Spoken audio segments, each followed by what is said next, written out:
నమస్తే, నేను మీ Gopi. Welcome back to our channel. ఈరోజు మన వచ్చరికి సీనియర్ జర్నలిస్ట్ ఇమంది రామారావు గారు ఉన్నారు. సార్ నమస్తే. సార్ నమస్తే.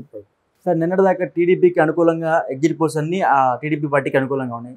సడన్గా ఒక్కసారిగా వైసీపీ పార్టీకి మళ్ళీ ఎగ్జిట్ పోల్స్ మొత్తం ఇటు మారాయి. ఎందుకంటే జగన్ గారు మళ్ళీ లండన్ ట్రిప్ పూర్తి చేసుకొని ఇండియాకి అయితే రాబోతున్నారు. సో అందుకని మారినాయి అంటారా? నేను కొన్ని విషయాలు సూటిగా మాట్లాడదలుచు. చెప్పండి. ఈ ఎగ్జిట్ పోల్ అంటే ఏమిటి?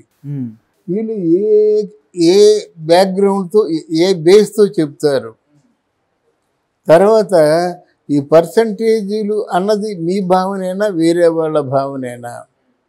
ఎందుకంటే ఎగ్జిట్ పోల్స్ ఎలా వస్తాయంటే, ఎగ్జిట్ పోల్స్ సర్వే ఏదైనా తెలిసినట్టయితే, ఒకవేళ తెలుసున్నట్టయితే ఆ కేంద్రంలో అంటే హైకమాండ్ ఉంటుంది కదా, ప్రధానమంత్రి ఉంటాడు కదా, అంటే ఎలక్షన్ కమిషనర్ ఆఫ్ ఇండియా ఉంటాడు కదా, వాళ్ళకి ఏదైనా చూసాయిగా తెలిసి ఉంటే ఉండొచ్చు.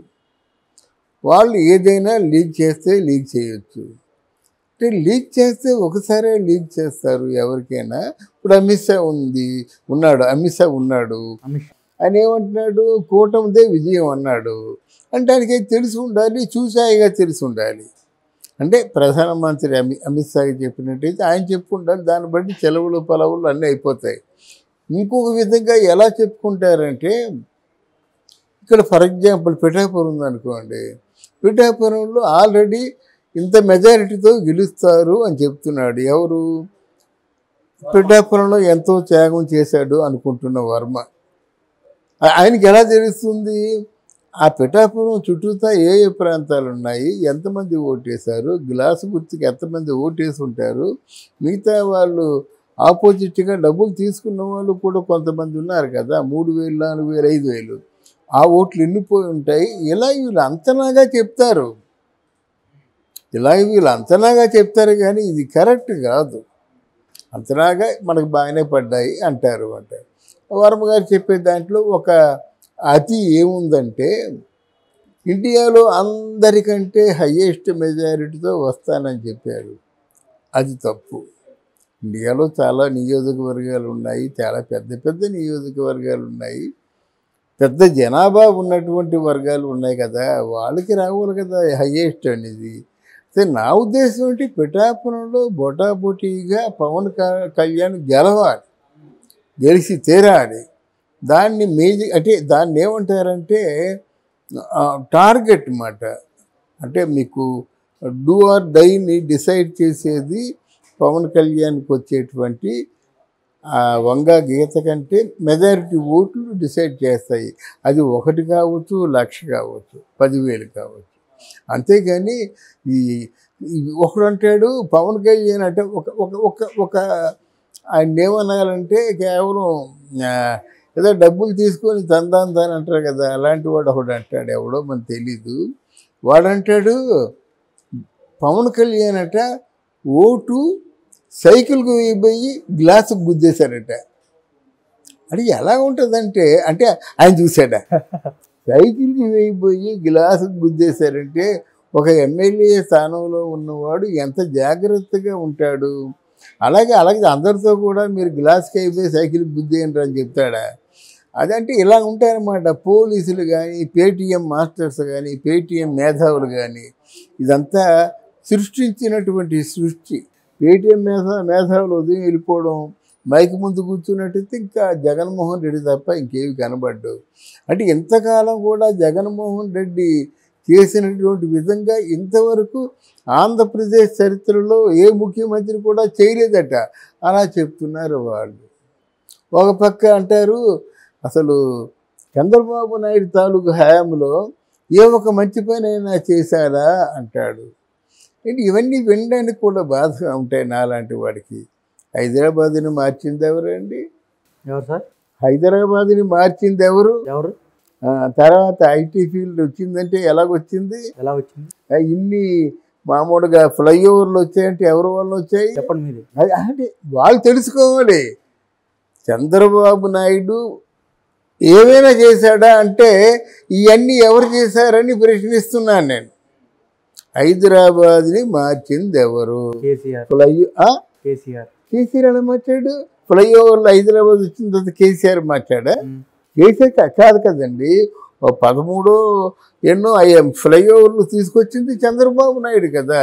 చంద్రబాబు నాయుడు కదా శంషాబాద్కి వెళ్ళేటువంటి పెద్ద లాంగ్ బ్రిడ్జ్ కట్టింది.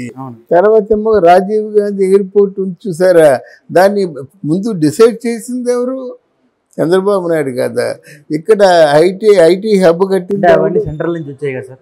ఎవరైతే సంకల్పం ఉండాలి కదా, సెంట్రల్లో ఏదో కావచ్చు, సంకల్పం ఇలా చేద్దామని సంకల్పం ఉండాలి కదా, ఇలా సంపద సృష్టిద్దామని సంకల్పం ఉండాలి కదా.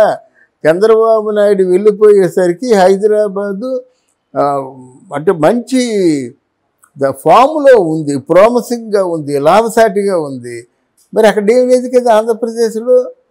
తర్వాత ఇప్పుడు సరే నువ్వు 5 సంవత్సరాలు వచ్చి నువ్వు ఆంధ్రప్రదేశ్కి ఏదో ఒరగబెట్టావు, ఏం తెచ్చావు? వైద్యం అయిపోయింది, విద్య ఏమైపోయింది, విద్యకి స్కాలర్షిప్లు ఏమైపోయినాయి, పరిశ్రమలు ఏమైపోయినాయి, తాగడం ఆ తాగుడు పూర్తిగా అయిపోయి 30% చచ్చిపోయి దానికి సమాధానం చెప్తావు. ఆ మందు అమ్మినప్పుడేమో డిజిటల్ మీడియా వాడాలి, ఆన్లైన్ పేమెంట్ ఉండాలి, డబ్బులు ఎందుకు తీసుకుంటున్నావు? పొలమూరులో 1 ఇంచ్ అయినా కదిలిందా నీకు? మరి ఇవన్నీ ఆయన చేయలేకపోయాడు, నేను చేశానని చెప్పాలి. అది చెప్పకుండా ఏమైనా చేశాడా, ఒక ఇటుకైనా పెట్టాడా అంటే మరి పైకి ఎక్కి దూకొచ్చు కదా. అవి గ్రాఫిక్స్ అన్నప్పుడు ఒకసారి 6వ అంతస్తులోంచో 7వ అంతస్తులు నీకేం ప్రమాదం కాదు, ఒకసారి దూకి చూడు, అప్పుడు నిజాలు చెప్పు. అంతేగాని ఇది ఎలా ఉంటుందంటే పేటీఎం మాస్టర్స్ అందరూ ప్రయోగించినటువంటి ప్రయోగాలు. ఎందుకంటే రేపు పొద్దున్న సంబంధిత వ్యక్తులతో అయ్యా మా ప్రాణాలు ఉన్నంత వరకు పోరాడాం, చివరి క్షణం వరకు మేము మైండ్ గేమ్ ఆడుతూనే ఉన్నాం అని చెప్పుకోవడానికి తప్ప ఇప్పుడు వన్స్ ఫర్ ఆల్ డిసైడ్ అయిపోయింది. వస్తే జగన్మోహన్ రెడ్డికి వస్తుంది, లేకపోతే మన కూటమికి వస్తుంది. సో జగన్ ఎప్పుడు వస్తున్నాడు సార్ మరి ఇండియాకి? జగన్ 1వ తారీఖు వస్తాడని ముందు చెప్పాడు కదా. అయితే అక్కడ జగన్ అక్కడ లండన్ నుంచి ఆపరేట్ చేస్తున్నాడు వీళ్ళందరినీ. లండన్ నుంచి ఇప్పుడు నిన్న చూసావా, ఆయన ఎవరు కర్రీ మహేష్ ఎవరో ఉన్నారు జనసేన, ఆ రాత్రి 2 గంటలు చేసి కారు అంటించేశారు. ఆ కారు అంతా ఇల్లంతా కాల్చి అంటే ఇల్లంతా మొత్తం మసి పట్టేస్తుంది అన్నమాట. అంతకుముందు ఏదో అంటే మచిలీపట్నంలో, అంతకుముందు మచిలీపట్నంలో పేరుని నాని కొడుక్కిని ఈయనకి ఏదో గొడవ అంటే ఘర్షణ జరిగింది. అది మనసులో ఉంచుకొని మొత్తానికి ఎంత తెగించాడనమాట. అంటే పేరుని కిట్టు అనేవాడే వాళ్ళ తాలూకు వందమాగదుల చేత ఈ పని చేయించాడు అని అనుకుంటున్నారు. ఇప్పుడు ఎమ్మెల్యేగా పోటీ చేశాడు. అదే పేరుని కిట్టు అలియాస్ కృష్ణమూర్తి. అంటే కనీసం ఆ పేరుని నాని కనీసం మాటలతో వదిలేస్తాడు. ఈయన అలా కాకుండా చేతులతో ఎప్పటి నుంచే హత్యా రాజకీయాల్లో శ్రీకారం చుడుతుందంటే ఆయన కొంచెం పొరపాటున గెలిచినట్టు ఎంతమందిని వాడు చంపేస్తాడో మనకు తెలియదు అన్నమాట. ఇలాంటి వాళ్ళు మనం ఖండించారు ఒకటి. రెండోది ఏంటంటే ఈ పేటీఎం బ్యాచే వచ్చేసి జగన్ గెలిచేస్తాడు, జగన్ గెలిస్తే గెలలే, సో వాట్, ఇప్పుడు ఇందులో తప్పే ఉంది.